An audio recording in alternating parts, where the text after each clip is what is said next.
Sering mendengkur keras dan bangun masih capek? Pernah nggak napas kamu tiba-tiba berhenti saat tidur? Itu bisa jadi tanda gangguan henti napas saat tidur.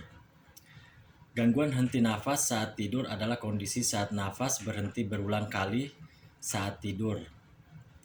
Akibatnya otak kekurangan oksigen dan kualitas tidur jadi rusak. Gejalanya antara lain ngantuk di siang hari, sakit kepala pagi hari, dan sulit fokus. Kalau dibiarkan gangguan henti nafas tidur, bisa meningkatkan resiko jantung dan stroke.